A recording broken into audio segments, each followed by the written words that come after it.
The casting for the 1963 film, The Thrill of It All, was a careful process. Doris Day was selected for her ability to portray both comedy and warmth, making her perfect for the role of Beverly Boye. James Garner, known for his charm, was a natural fit for the role of Dr. Gerald Boye. The chemistry between Day and Garner was evident during screen tests, which secured their pairing. For the role of Mistress Fraleigh, Arlene Francis was chosen for her experience and poise. Edward Andrews, who played Gardiner Fraleigh, brought a comedic touch that was essential for the character. The supporting cast was chosen for their ability to bring life to their roles and complement the leads. Each actor went through auditions and screen tests to ensure they fit the vision of the film. The casting decisions were pivotal in creating the memorable and beloved characters that audiences enjoyed. In the 1963 movie The Thrill of It All, the director, Norman Jewison, used a lighthearted and humorous approach to tell the story. He was influenced by the social and cultural changes of the time, which is reflected in the film's focus on family life and consumer culture. Jewison worked closely with the actors, especially Doris Day and James Garner, to create a lively and believable on-screen relationship. His style often included direct camera work and clear storytelling, making the film easy to follow and enjoy. The collaboration with the cast and crew was key to bringing out the natural comedy of the script, and Jewison's leadership helped make the film a success. He guided the team to create a movie that was both funny and a reflection of the era's shifting attitudes towards women and work.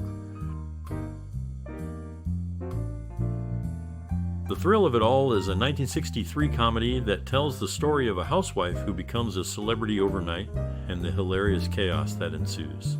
This movie has stayed popular over the years because it's funny and relatable. It shows family life in a way that makes people laugh and nod in agreement. The character I enjoyed the most was Beverly Boye, played by Doris Day.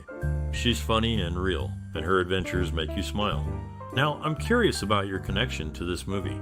What's a memory or experience you have with The Thrill of It All? Your stories and memories are important to us, so please share them in the comments. We're looking forward to reading about what this movie means to you.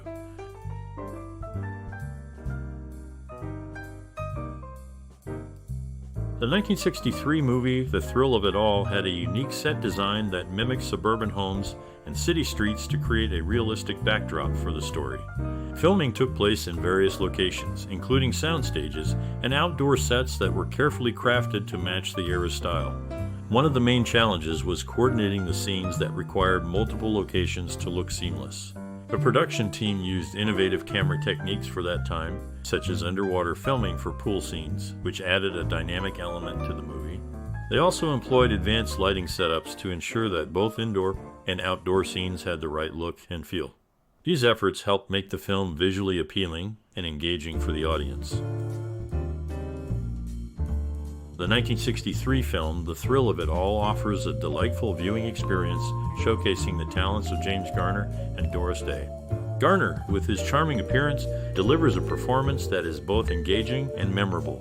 His role as Dr. Gerald Boye is complemented by Doris Day's portrayal of Beverly Boye, his wife, who becomes an unexpected advertising sensation for Happy Soap.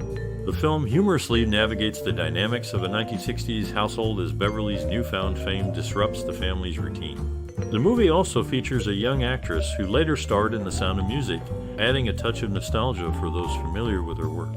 Despite the outdated social norms depicted, the film remains a classic, capturing the essence of the era with its light-hearted comedy and wholesome entertainment. The storyline, while reflective of its time, still resonates with audiences today, making it a must-watch for classic movie enthusiasts. James Garner's busy year, with multiple film releases, is evident in his effortless performance, which stands out even amidst the film's comedic chaos. The film concludes on a high note, leaving viewers with a sense of satisfaction and a glimpse into the cultural sentiments of the 1960s. The film, The Thrill of It All, used music to support the story and the feelings it wanted to share. The music was made to fit the light and funny parts of the movie, as well as the loving moments. Frank Duval, the composer, worked with singers and musicians to create a score that matched the movie's cheerful mood. The songs and background music help tell the story by matching what is happening on screen and how the characters feel. This makes the movie more enjoyable and helps viewers connect with the characters and their stories. The music in this movie plays a big role in making it fun and moving.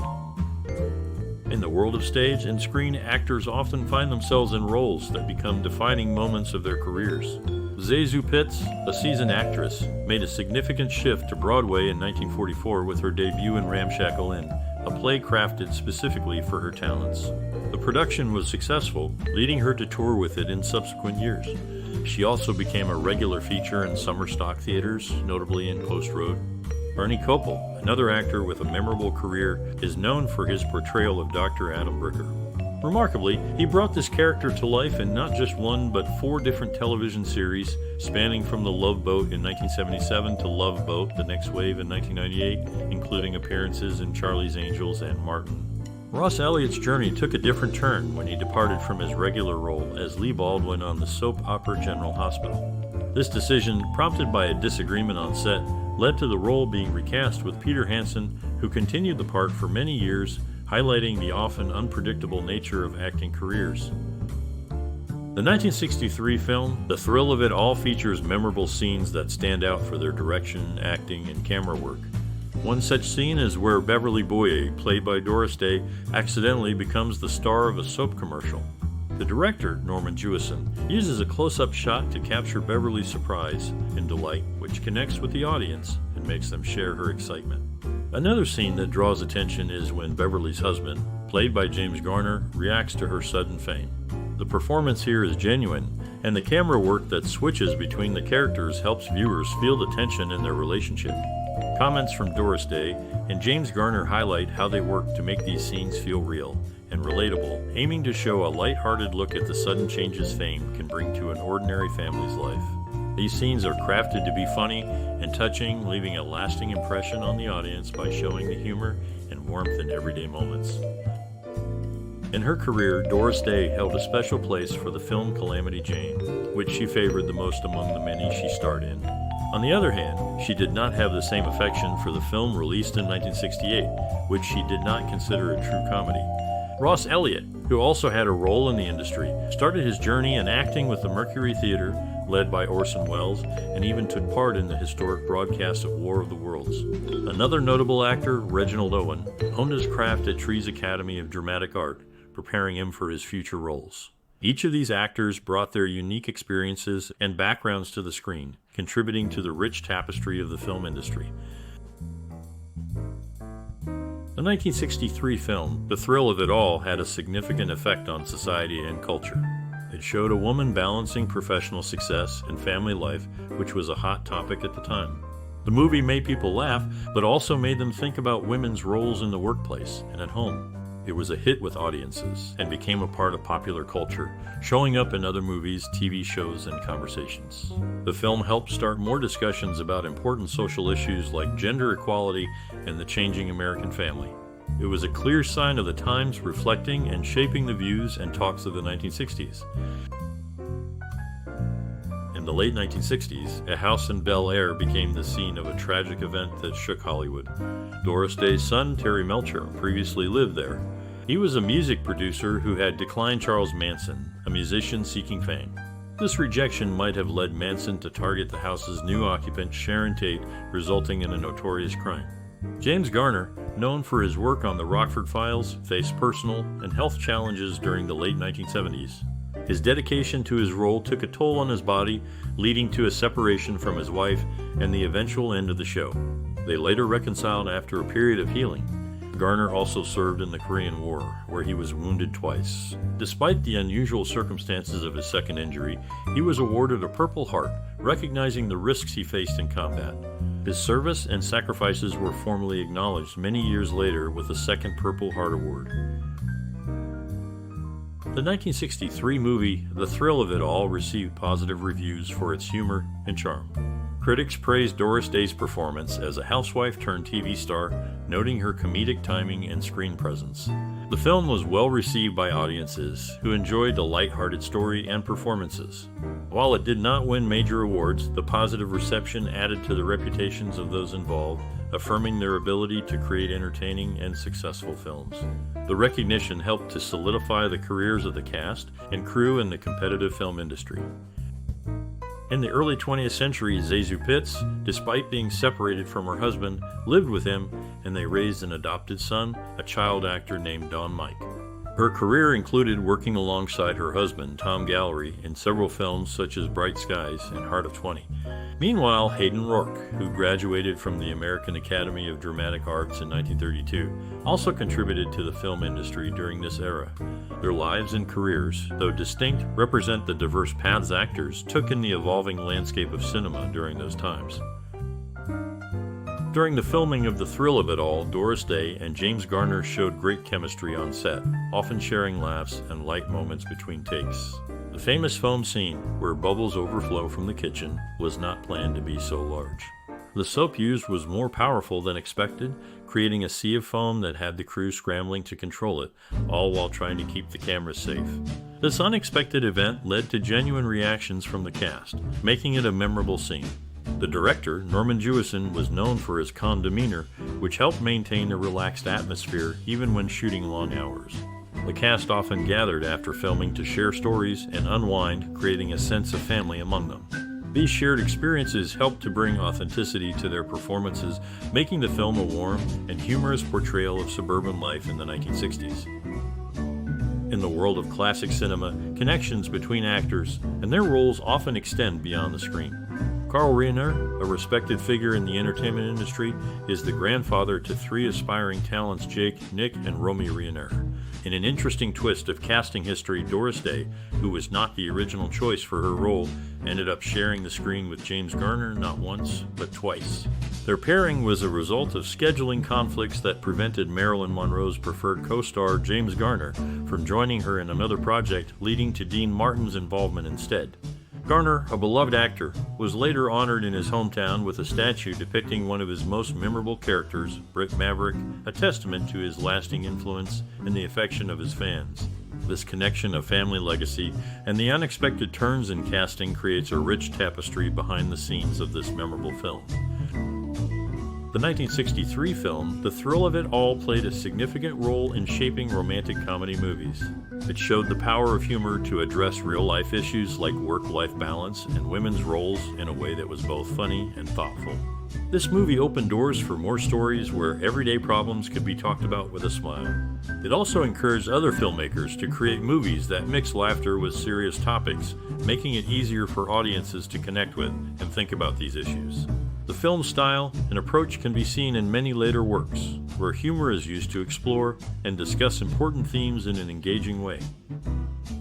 In the world of classic cinema, unique characteristics of actors often became their signature. Zasu Pitts was known for a distinctive hand gesture where she fluttered all her fingers simultaneously, adding a touch of whimsy to her performances. Arlene Francis, another familiar face, was often seen wearing glasses, a necessity due to her farsightedness and past eye injuries. These glasses were not just any kind, but usually had a tint to them, and she preferred to wear them off the screen. James Garner, a prominent figure in the industry, found himself in a legal battle with Universal Pictures over financial disagreements. In 1998, he filed a lawsuit against the studio for $22 million, claiming they had deceived him about syndication royalties. According to the agreement, he was entitled to $25,000 per episode once they entered syndication. However, he discovered that Universal Pictures was deducting distribution fees from his earnings, a term not included in their original contract. Furthermore, Garner believed that the studio failed to seek the highest bidder for the reruns of the episodes, potentially limiting his earnings from syndication. In the early 1940s, Doris Day showcased her singing talent in a Soundies production, performing My Lost Horizon alongside Les Brown and his band. Her personal life saw her become the ex-mother-in-law to Jacqueline Carlin and grandmother to Ryan Melcher, born in 1983.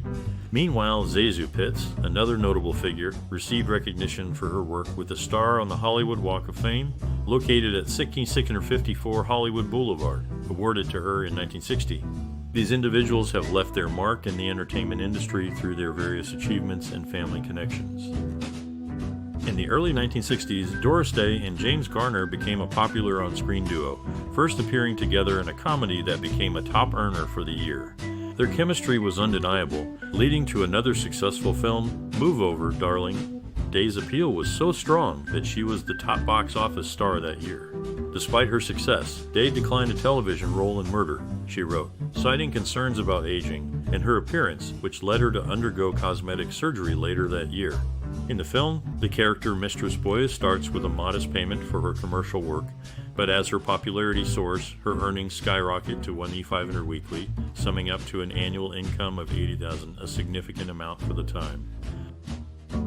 The 1963 film, The Thrill of It All, holds a special place in the hearts of many. If you have memories or stories about how this movie touched your life or changed the way you see films, we would love to hear from you. Your personal stories help keep the magic of classic cinema alive for everyone. Please share your experiences, and if you enjoy our content, remember to like, share, and subscribe for more discussions on the wonderful world of movies. Your engagement helps us create a community where the love for classic films continues to grow. Thank you for being a part of our journey through film history.